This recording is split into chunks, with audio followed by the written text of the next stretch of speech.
The much-anticipated reconstruction of Jacob Zumwalt's settler fort in Fort Zumwalt Park will soon be completed. The reconstruction of the fort is a collaboration between the O'Fallon Community Foundation and the City of O'Fallon. Helping this project come together were many volunteers who have donated their time and resources. Charlie Brunges, a longtime resident and chairman of the Planning and Zoning Commission, donated timber from his property in Silex, Missouri, to help build the first phase. He also volunteers his time overseeing the project. Today we are starting to set the logs for the second story on the west Penn of the cabin here at Fort Zumwalt.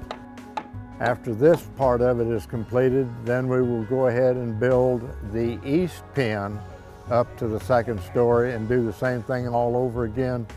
Construct a second story on the ground, disassemble it, number the logs, and then pick them all up and set them on the second story.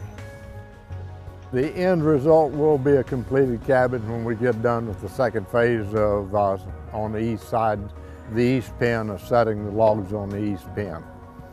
We still have to do the rafters and the shingles and stuff, but if the weather stays open this winter, we should be late spring, should be ready for chinking and finishing it out.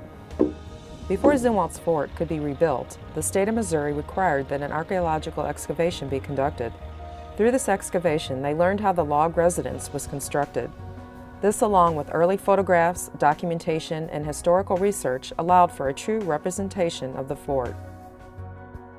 You're going to see what was one in the 1800s, one of the premier log cabins in the area, one of the biggest ones that there is around because of it being two-story and the size of it is, and it will be an actual representation of and a reconstruction of the original two-story log cabin built by Jacob Zumwalt. If you would like more information on the Zumwalt's fort, visit www.OFallonCommunityFoundation.org.